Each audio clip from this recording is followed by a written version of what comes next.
Okay guys, अपना next step है progression. ठीक है, अपनी 3 स्टेप पहले हो गई थी। फर्स्ट स्टेप हुई थी अपनी इनिशिएशन, जिसमें क्या हुआ था, डीएनए के अंदर चेंजेस हुए थे, फाल्टी डीएनए हुआ था।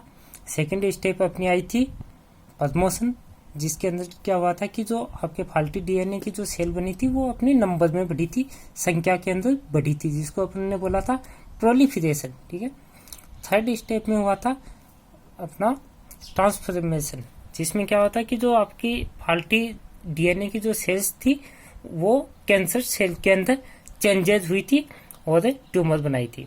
अब नेक्स्ट स्टेप आती है अपनी प्रोग्रेशन। ठीक है, देखो इस स्टेप में क्या होता है, प्रोग्रेशन में सबसे पहले तो cell increase malignant behaviour.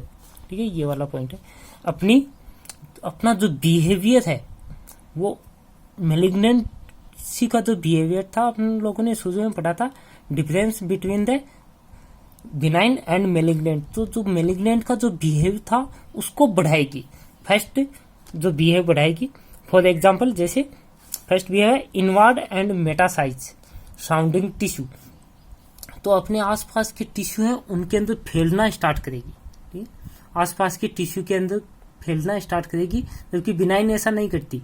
Malignant है तो ये काम करेगी। तो ये मेलिग्नेंसी का एक बिहेवियर हो गया, तो ये इसको बढ़ाएगी। इन्वर्ट करेगी, जैसे मान लो कि ये कोई बाउंड्री है, कोई सेल या फिर टिश्यू की बाउंड्री है, इसके इस साइड के अंदर ट्यूमर है आपकी कैंसर, तो ये इस साइड में आ जाएगी। आएगी कैसे, इस सेल से हाइलोजेनेडेज एंजाइम है वो लिबरेट होगा, जिससे ये जो बीच की वाल है ये डाइजेस्ट हो जाएगी और ये इस तरह से आ जाएगी। या फिर मेटासाइज करेगी, जो आपके नेचुरल वे है उनके थ्रू एक जगह से दूसरी जगह पे जाएगी। सेकंड जो अपना एक बिहेव की और बात करें, ठीक है, सेकंड एग्जांपल की बात करें तो ये क्या करेगी, ग्रोथ। जो अपनी नॉर्मल बिनाइन है उसकी ग्रोथ जो रेट होती है वो स्लो होती है, लेकिन ये अपनी बहुत स्पीडली ग्रोथ करेगी। बहुत सारे राउंड सेल डिवीजन के मैनी राउंड चलाएगी, round of cell division. Cell division के बहुत सारे राउंड बढ़ाएगी, जिससे क्या है, ट्यूमर की साइज है वो इंक्रीज होगी।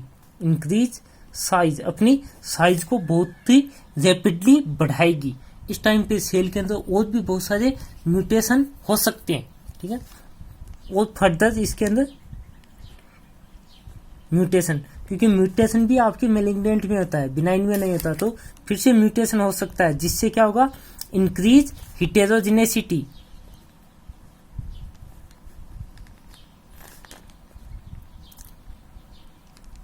हिटेरोजिनेसिटी है वो फिर से इंक्रीज होगी।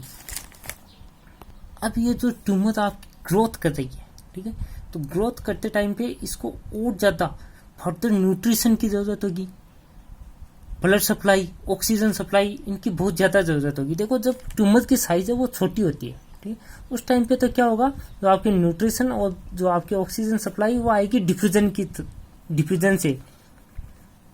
ठीक है, ये डिफ्यूजन से इसको सप्लाई हो जाएगी ट्यूमर को। लेकिन जैसे जैसे आपकी ट्यूमर की साइज बढ़ेगी, जैसे 1 से 2 mm की अगर डायमीटर में साइज हो गई ट्यूमर की, तो उस टाइम पे क्या होगा कि जो आपकी सप्लाई हो रही है डिफ्यूजन के थ्रू वो इनसफिशिएंट होगी। ठीक है, उससे उसका काम नहीं चल सकता, तो लेस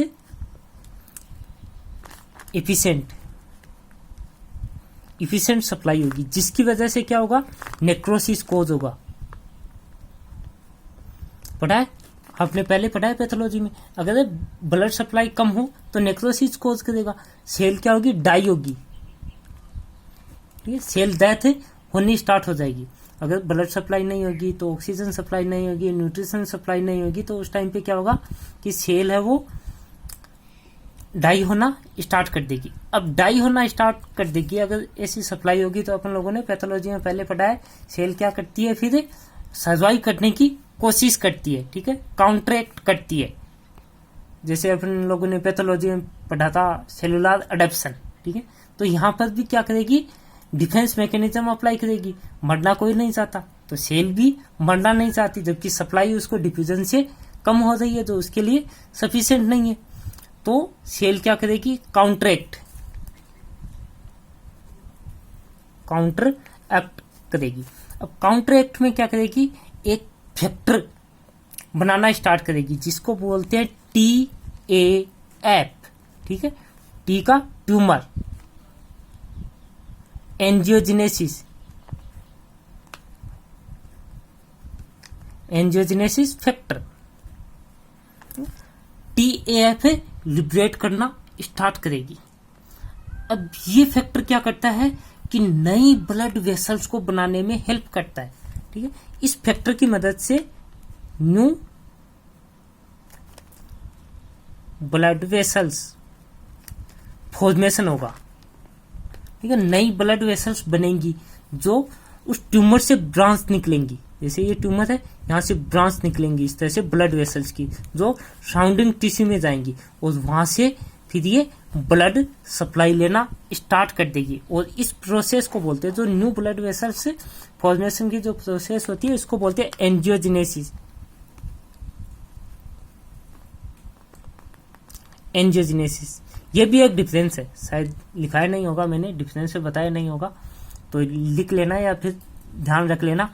एंजियोजेनेसिस की कैपेसिटी ओनली मेलिग्नेंट में होती है, बिनाइन में ये कैपेसिटी नहीं होती। तो ये अपनी न्यूट्रिशन नीड के लिए क्या करेंगी, angiogenesis with the help of TAF factor. और TAF is counteract to prevent die. ठीक है, due to less supply of oxygen and nutritional value, because the diffusion does not fulfill the requirement of cells।